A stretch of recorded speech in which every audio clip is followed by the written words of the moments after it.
All right, y'all, I'm pulling up to the hood. Pulling up to the hood. Yeah, pulling up to the hood in the Benz. Watch what happen. Watch what happen in the hood. Yeah, we're in the hood. Is it African American owned? African American products. African American products. But y'all see who running it. The neighborhood's being. Hey, we in the hood. Check this out. This is in the hood. Let's see if this is a black-owned business. Yeah, you get in the hood, you see what you got. You got all people that ain't even us, but it's all black folks in the business. That's crazy. You know what I'm saying? We in the hood, this is another spot. They sell chicken, shrimp, everything. So what you see people, black people in here, but it's not no black folks on it. That's what we get, you know. We go in the hood and we got other Asian people in there. We don't own nothing. That's the problem. The problem is not us. The problem is that we need to own our own businesses. How can we have a black Wall Street when our business is infested with foreigners? Think about that. Hey, what up, ladies and gentlemen? Y'all all had the privilege to see, you know, where we spend our money with. Y'all see I went to the beauty supply store, Asians. I went into the restaurant, Asians.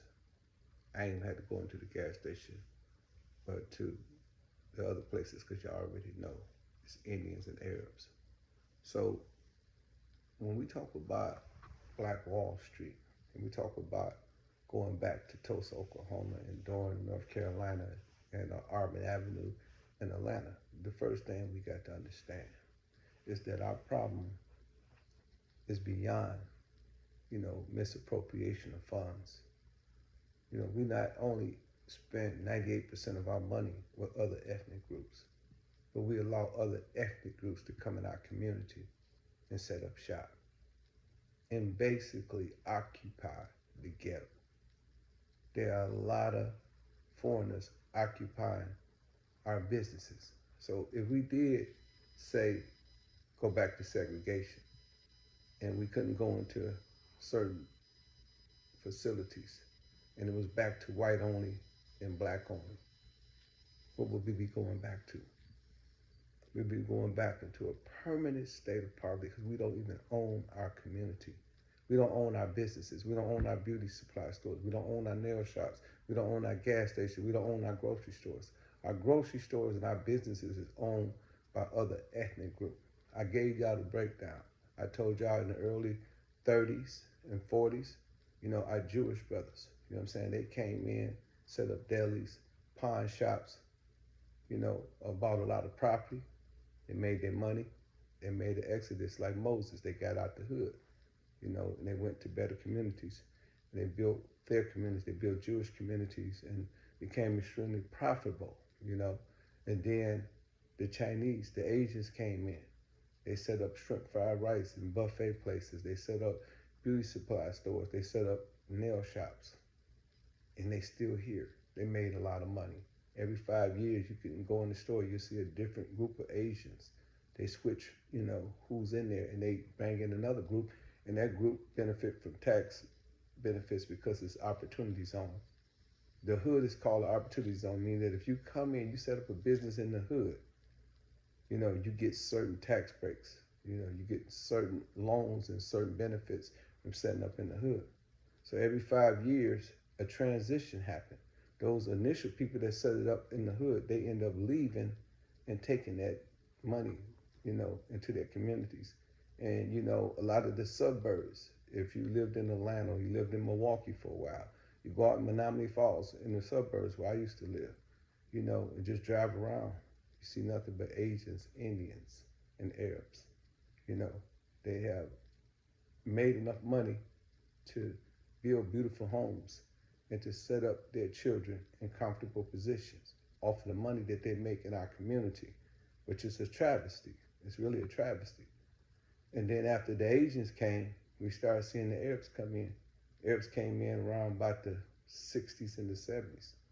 And everybody, grocery store, Willie's grocery store, Bobby's grocery store, which were African-American owned grocery store, began to disappear. They dissipated. And you start seeing the advent of the Arab grocery store. At first, it was a lot of friction and tension, and we were robbing their stores, and we was going back and forth with them and telling them to get out of our community. But after a while, it was normalized. We started seeing Arabs and Asians come in our community. They started buying up the gas stations, and then they took the money out of the hood, the 98% that we spent with them, and they moved to the suburbs as well. And then after the Arabs came, the Indians came. The Indians came in and they did the same thing. So a lot of times we say, man, the white man got his foot on our neck. The white man won't give us no opportunity. The system is racist, systemic racism. We use all of this white supremacy stuff, and it's true. The white man do practice white supremacy. You can see it all within the presidency. Nothing but white, rich billionaires, running the White House. That's white supremacy. You can see it within the system. 51% of the people that's incarcerated are African Americans, even though African Americans only represent 13% of the population. We exclude men, women, children, and disability. So about 6% of eligibility for people who go to prison are young African American men from the ages of 18 to 34. So what that means? That means that America's 5% of the world's population, but has 25% of the world's incarcerated. That means that 12.5% of the people incarcerated in the entire world are people from the ghetto, African Americans, ex-slaves, children. So that's crazy. So we see these things transpiring. So we can't say that it's no racism or it's no systemic racism or it's not white supremacy. But our problem is not, from a financial perspective, the white man. We can't blame the white man for our economic conditions because we through inappropriate behavior, spend our money at Lenox Mall, at Brookfield Mall, all the luxurious malls, Phillips malls. And we're going to get these people thousands and thousands and thousands of dollars, and they live in beautiful luxury homes. And you wonder why you're not living lavish.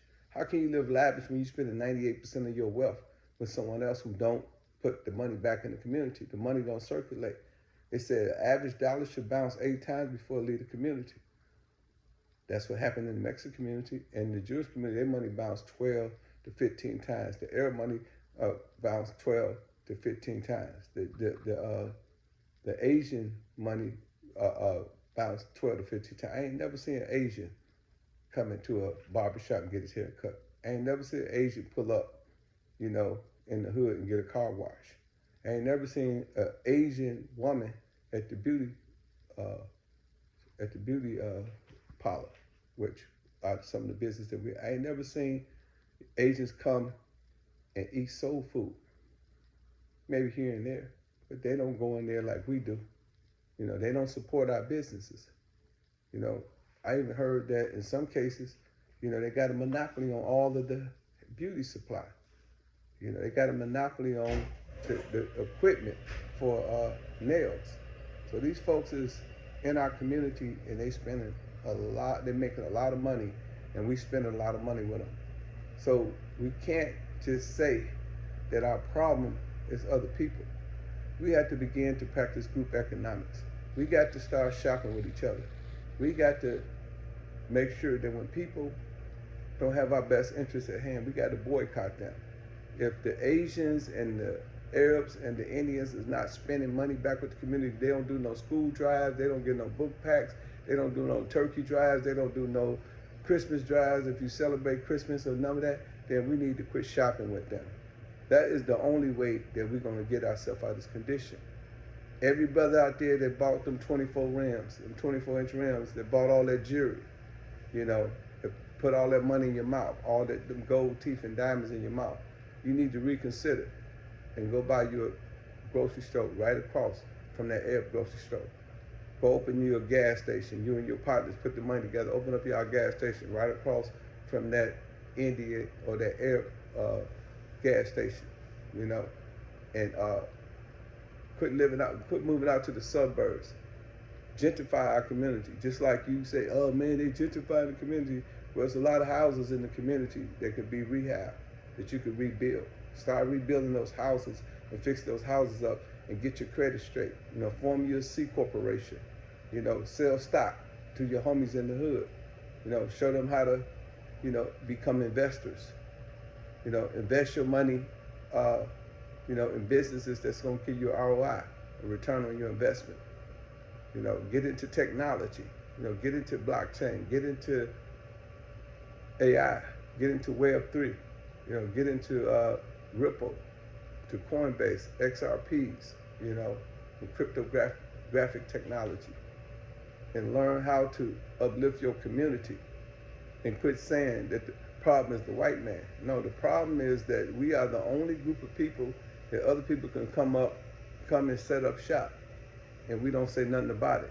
You know, we got to stop, let these people come in our community, these liquor stores, these grocery stores, these gas stations, these beauty supply stores, these surefire rice and buffet places. We gotta, you know, speak to that and start practicing group economics and stop practicing political politics, you know, group politics, and move as one, as Dr. Anderson liked to say. Y'all go study brother Dr. Anderson, you know, look him up. You know, Claude Anderson, he'll give you the game, you know, on how we need to come together as a collective, you know, and let's quit blaming even the Arabs. Don't blame these people, man. We just got to set up business in our community, you know, and that's what the hip hop fraternity is doing. You know, we are not only setting up businesses, but we also have verticals, meaning that we vertically integrated. We have HHF magazine, HHF radio, HHF films, HHF literary agency, HHF apps, you know, our own social media. We got HHF clothing, you know, everything. And that's how we move. We move as a collective. We even got our own fraternity, a hip hop fraternity. We got our own fraternity. That way we move as one body. We move as a unit. And that way we can get more things done when we move in synchronization and we create our own ecosystem. And we don't have to worry about people. You know, if they go back to segregation, we'll be all right if we together. If they said we can't go into certain communities no more, we doomed. There's not going to be a Black Wall Street when you got Arab gas stations, you got Asian beauty supply stores, Asian nail shops. There's not going to be a Black Wall Street when you got Indian gas stations and Indian, you know, businesses, you know, in the African American community. And you can't find one business. And when we open up a business, we shine each other. So I'm not going to talk long on that, but I just had to speak on that. And I just want to tell everybody, man, go to audible.com, support an African American business, and get my new book, Pimpology, The 48 Laws of Game, or The Art of Human Chess. All you got to do is type my name, Pimpin, and the books will come up. Also, I want y'all to support us again. Go to Eventbrite and type in 2026 HHF Award, April 4th. We have an HHF Awards at Kingo Diamonds, a Black-owned business. Ladies and gentlemen, it's on again, the 2026 HHF Awards. That's right, it's going down at the King of Diamonds, man. It's going to be going down real big. Make sure you get your tickets at Eventbrite at 2026 HHF Awards. If you want a VIP, hit me up at 404-790-9627.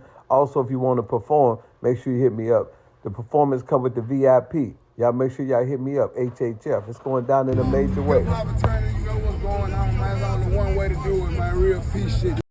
Shout out to Snoop Dogg. Snoop Dogg got his HHF jacket, man. They're available at hhfmedia.com. Get your jackets now before they sell out HHF, man. HHF jacket, Snoop Dogg down in the HHF jacket. HHF! HHF!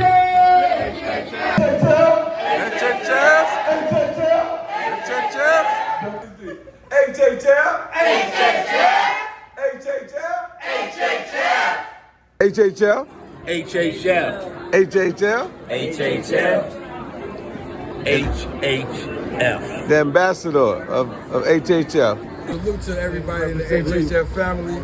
This is the Cleveland chapter. This is Dollar Bill right here. We appreciate you, Ken. Everybody behind that camera on that side of it. For the people over here in Cleveland, Ohio. much respect. It's about financial literacy. Let's get that right. We get everything else right. I'm here to heal. I'm here to heal. I ain't gonna lie to you, you know what I'm saying? The American Health Association doesn't have our best interests in mind as melanated folks, so, you know what I'm saying? We're here to change the narrative. Not fun. Boogeyman, hey man, say man, you already know what's going on. From the ATL to the 216, man, we HHF. And that's what I want everybody to understand. It's our culture, our call. That jacket I give you, let me see that right quick. Hip hop fraternity jacket, varsity jacket. But it says something on it that's very important. I don't know if the people can see that. The culture, our call. Our culture, our call. Yep. So when we think about it, right? Now this here is going to be very profound. What I'm about to say. And make sure you go get my book, The 48 Laws of Game. That's right, Pimpology, The 48 Laws of Game. You can get it at audible.com.